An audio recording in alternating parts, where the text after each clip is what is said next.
Welcome back to your Soul Led Business podcast, where soul and strategy interweave and inner wisdom becomes your most powerful and competitive advantage.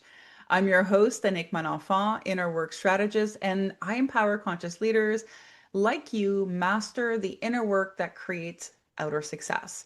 Because here's what I know for sure. Your subconscious patterns are not random. They're running your reality. The invisible blocks that you can't see are creating the visible ceilings that you can't break.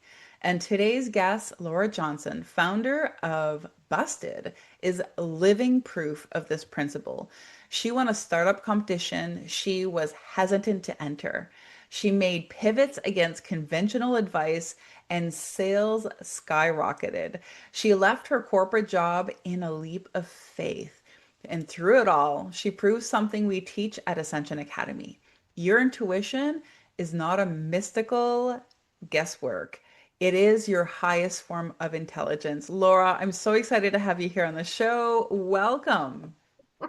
Awesome. Thank you so much for having me. I'm really excited about this and I just love everything that you're doing with it. Oh, wonderful. Thank you so much. I appreciate that. One of the most powerful businesses are born from that moment when you said, I refuse to accept this anymore, or there's got to be a better way. I think so Yeah, many businesses are born from that moment, that thought, that refusal, where your soul is telling you that there's something more for you. And it's also the portal to where our power has been hiding.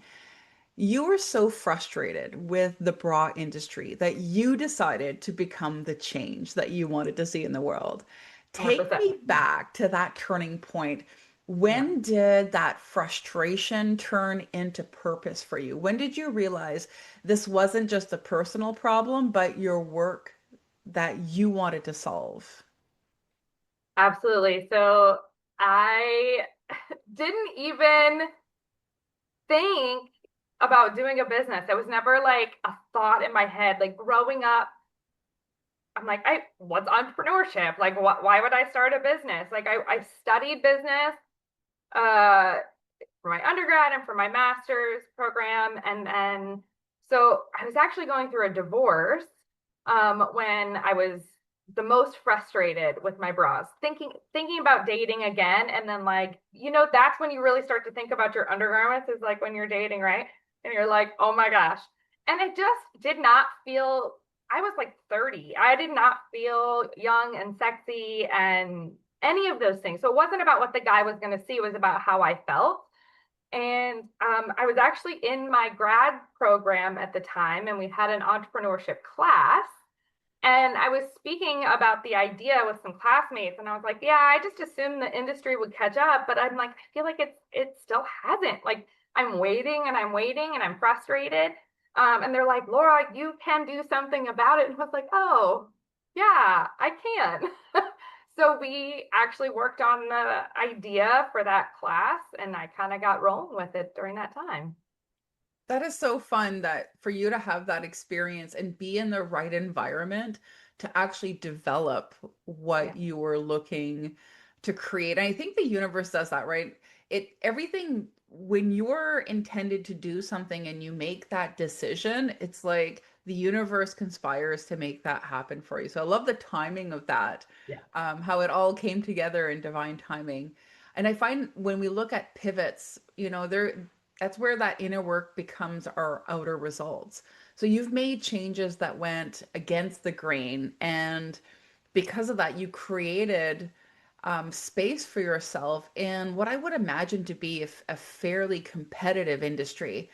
yeah. That's so significant, and I just want to say, like, good for you for trusting that call because when you follow your intuition. The success that you're creating now, that's what happens when you decode the pattern and then you trust what's underneath. So I want to ask you, you had shared that you had pivoted towards your intuition and away from other people's opinions, which so many conscious entrepreneurs are now doing.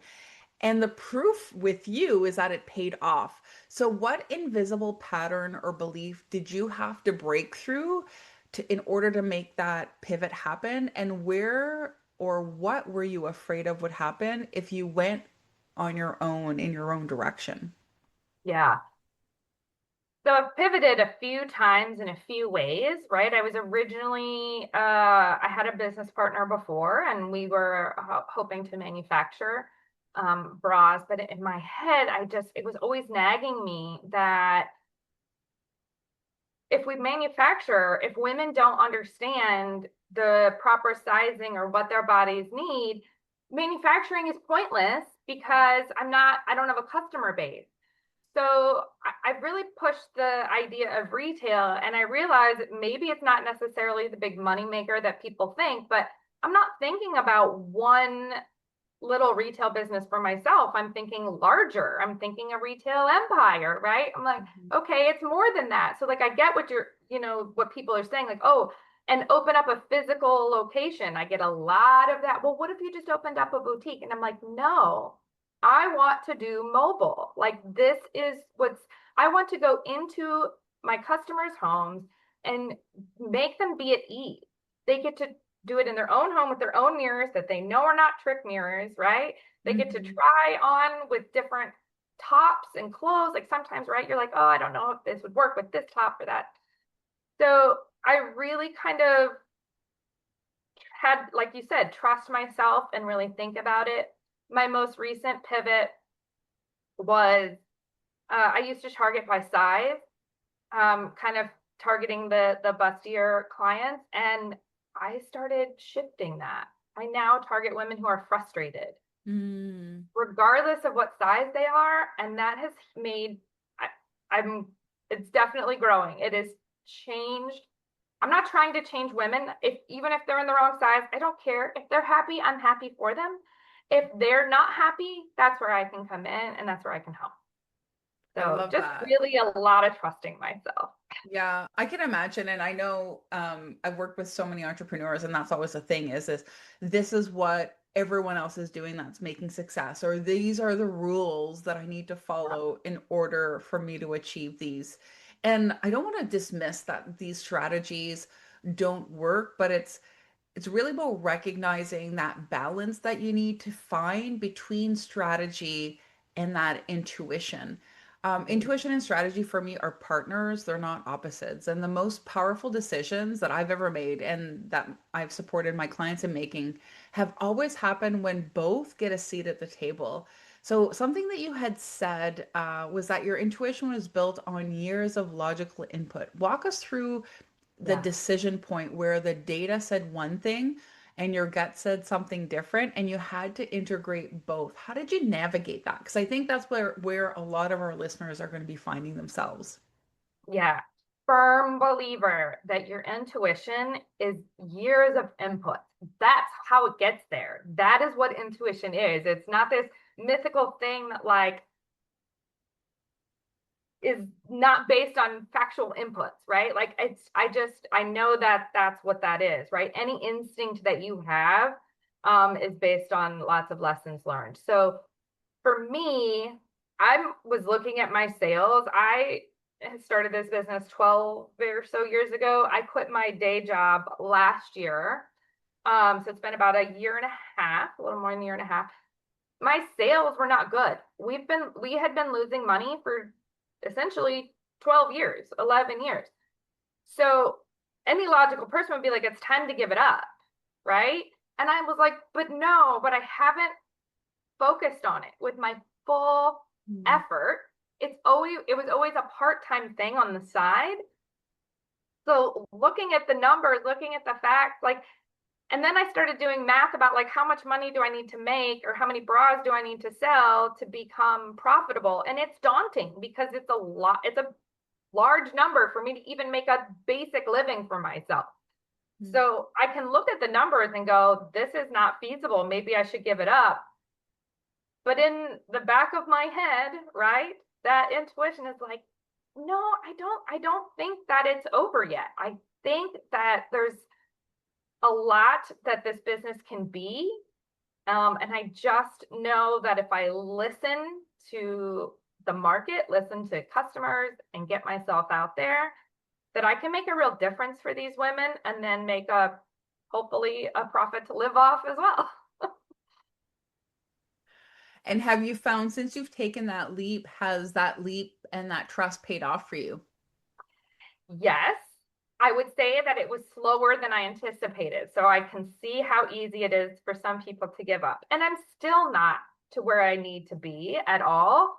But it wasn't until I started looking at my numbers this year and this year compared to last year. So I did last year where I was really focusing on the business full time, implementing a lot of strategies, not necessarily seeing a lot of results last year. Hmm. That all has started to pay off this year. And I've done even more pivots this year. And I've grown 210% from last year to this year. Wow, that's amazing. And I think Yeah, that's where so many people they're at that pivot point where they're looking at leaving corporate to follow their calling, and that in itself is a true act of self-trust because you're not yeah, just leaving a paycheck. You're choosing to believe in something that you can't yet see. And that's a huge leap of faith. And the way that I look at it, it's also about you reclaiming power that's always been hidden underneath that fear. So yeah. when you quit your job last year, which again, true leap of faith, what Yeah, has happened internally that made staying more painful than leaving? Because we all reach that wall. yeah. And when that doubt showed up after you made the leap, how did you ground yourself back into trust? Because you shared, like, is this, you're not seeing the results right in the moment. And a lot of the times that's what it looks like, right? So, what kept you grounded in that self trust? And what was your point, your pain threshold where you're like, all right, shit's gonna give? Yeah, I really had something had to give because I was just stressed out all the time. I was working a lot of hours. I did have some good conversations with my employer, and they were really great because when I was super stressed out, I worked in like healthcare-ish. So pandemic was a lot working 12, 15-hour days during it and then trying to do business on the side, which plummeted during pandemic as well. Like everything was bad, but I just hit a point where I was like, I can't do all this anymore. And I didn't want to give up the business without having tried it full out. Like if it fails, it fails. But I need to know for myself that I put my full effort into it before I say, okay, it just didn't work. And that's okay if things don't work. I don't think that it's going to fail, right? I wouldn't have quit my job if I'm like, this is going to fail. It's not going to happen, right? I believe that something's going to happen. But at the end of the day, I just couldn't give up without really fully putting my whole heart into it. And that doesn't mean 80 hours a day either, Mhm. because I quit my job for balance and for sanity. So I have this little post-it right in front of me right here. It says number one, health and happiness. Number two, income, business, money. That is my second. I must put my health and happiness above making money. So if I don't make money, okay, but my health and happiness are first. I love that. And that's one of the things that I think is so important and really under recognized is we'll go through and we'll do our, Q4 strategic business plan, and there'll be like a 15-point document of all the things that you need to do. And one of the things that I love to look at with my clients is bringing that back to the tip of the iceberg and being like, those 15 goals that you have for yourself, what is the common thread? What is the common feeling attached to them? And I love that you brought that in because me too. I've got my little post-it note reminding me of my priorities because no matter what I'm doing, achieving, or what goal I'm fulfilling, there's an emotional experience that I'm desiring to call in from it, whether then that's add an extra zero to my level of income or increasing the impact that I bring in to my clients. There's always a tangible experience that I get to pick up in, whether that's freedom or a sense of purpose or a sense of balance, like you said, because I was the same way. I worked on the stock market for years, running eight-figure books of business with portfolio managers. And the markets move real fast and even faster today. And so when you look at choosing how you want to feel while you're creating your dream, I think that gives so much clarity for what success needs to look like for each and every one of us. Because adding three or four more extra zeros is nice, but not if it comes at a personal sacrifice. At least that's the way that I look at it. Yeah, absolutely. Like I was actually thinking and I was chatting with somebody about like, okay, like what's your goal? Is it like money? Like you said, is it adding zeros? Are you looking to build $1 billion business? And there are people that are like that. And there's nothing wrong with that if that's what they want. My goal is I was like, legit, I want to live on the beach and scuba dive like every day.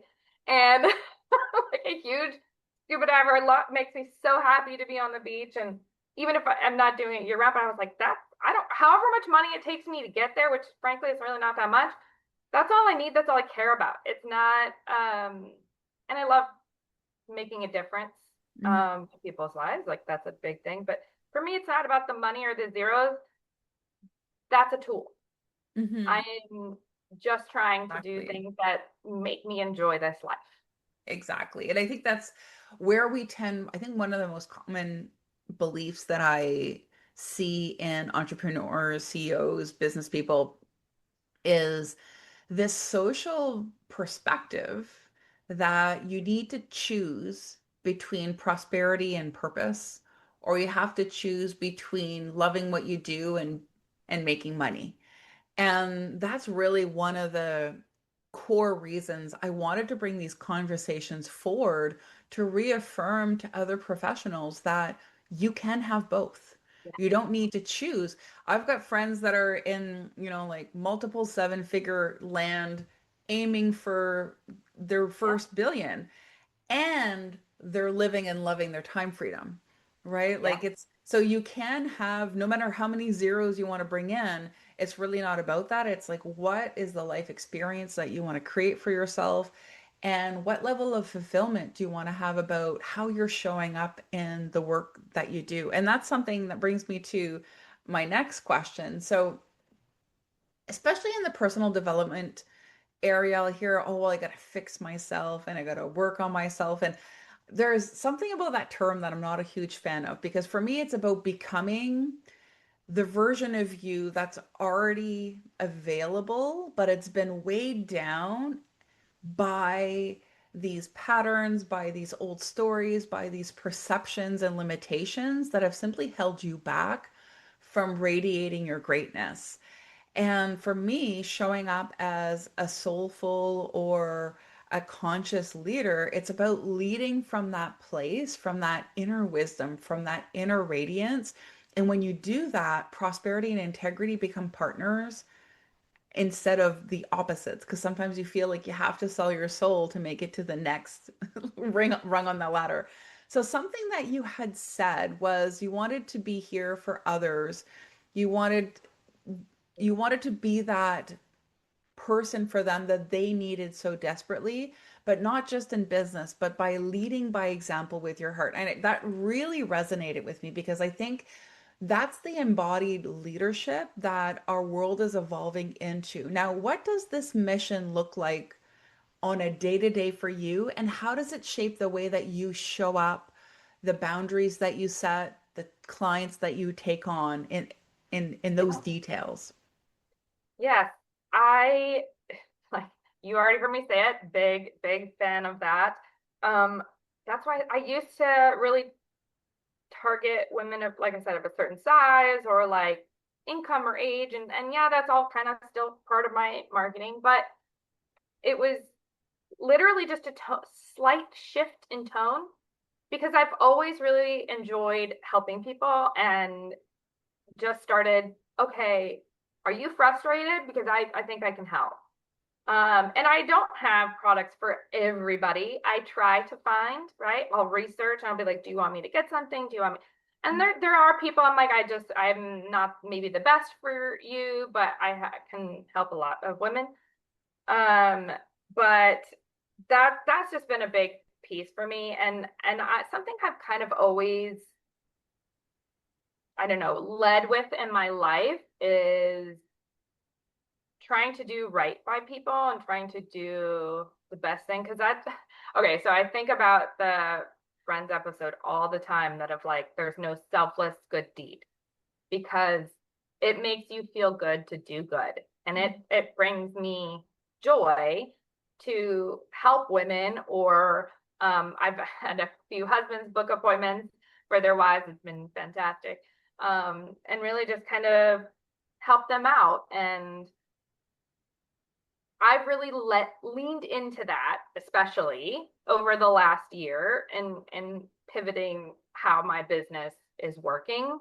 Um, and I've gravitated towards you, this podcast, towards other people doing similar things. It's about being genuine, being your authentic self. Like you said, leading with purpose. Those are all things that just yeah, you could look at it and just say it's just bras, but it wasn't about that for me. That's not why I did it.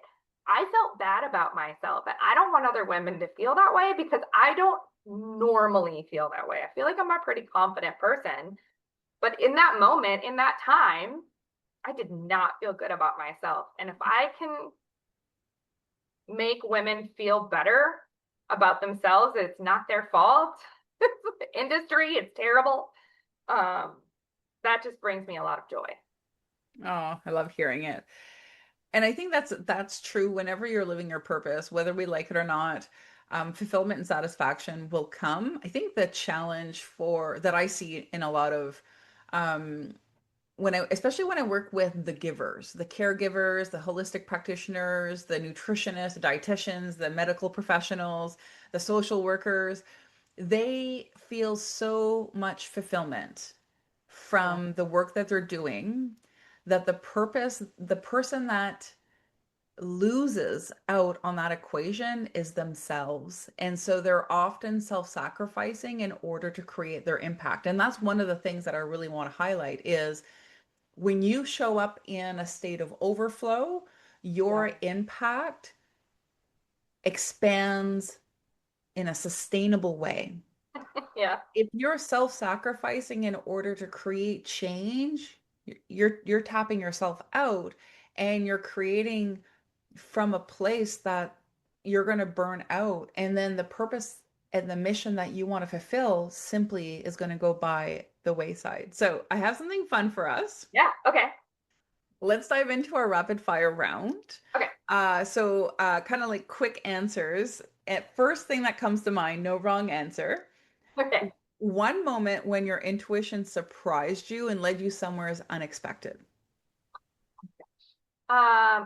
I actually started another new business recently based on seeing some things that I just reacted to, and I've already only done it 3 times, and people are in love with it.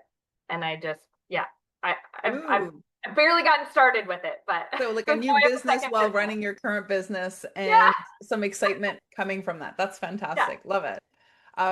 What's one daily practice that helps you quiet that external noise and helps you tune into your intuition? I like to protect my mornings. Um, First of all, I'm not a morning person, but I'll sit for the first hour or two of the day, drink my coffee, center myself around what's going to happen for the day.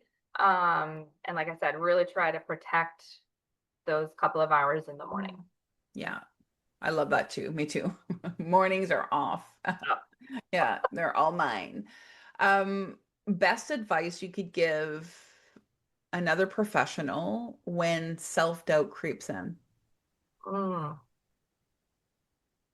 Maybe I maybe mentally or physically make a list of the things that worked out. Go Ooh. back and think about all the things that did work out. Mm. Yeah. I find we don't celebrate enough. and Right. messing with the big things. So it's People have so to remind easy. me of that. Yeah, exactly. And it's Yeah, so easy for the mind to focus on all the things that went sideways and not all the decisions that we made that led us to where we are. I love that. That's a good one. Um, what lights you up the most about the work that you're doing right now?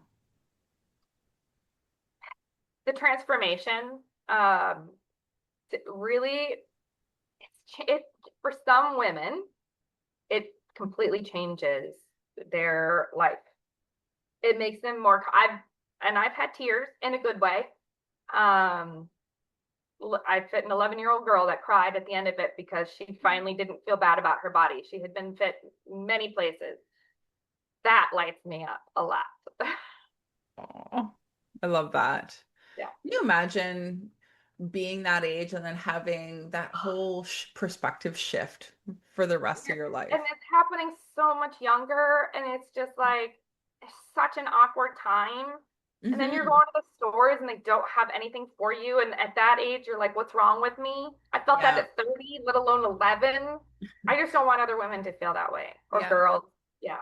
I think that's what we forget, is that when you're a teenager, you feel you don't know who you are, your body feels all weird, you feel out of sorts, and anything that can help you connect to, you know, yourself as you're moving through these natural changes, is certainly a powerful way to help us identify with who we are meant to be and support us in remembering who we are when we were like six pre-hormonal imbalances and body changes, Yeah. right? It's like that gap area in our life creates so much confusion that it's so easy to get swept up in I don't feel comfortable in my body. Or it's like, guess what? Nobody does at this stage. Exactly. Like, Like let's literally let's nobody help you does. get through it. Let's just help you Yeah. get through it. That's all. That's the best we can do. Laura, Yeah. oh my gosh, it has been such a joy connecting with you. What I love most about your story is that you didn't wait until you felt ready. You trusted yourself, and that trust became the strategy. That I think is so powerful. And I really think that our listeners need to take note of that because I think it's so important. It's actually one of the things that we teach at Ascension Academy. When you master your inner world, you transform your outer reality, no questions about it. So, for our listeners, you're going to find Laura's links below in the show notes. Connect with her. She's brilliant. Let her help you with your rack. And if today's conversation stirred something in you and you're done playing small while others are scaling past you, this is the work that I do. I help conscious leaders reclaim the power that's been hiding beneath the patterns so they can unblock their untapped potential and scale to the next level without sacrificing their values or their sanity. So explore you and your Soul Led Business program below or apply for private mentorship at my links. You already have everything that you need within you: the wisdom, the power, the clarity. Our work is simply removing what's blocking you from accessing it. So, thank you so much, Laura. And for all of our listeners, remember, until next time, trust your inner knowing and keep leading with soul.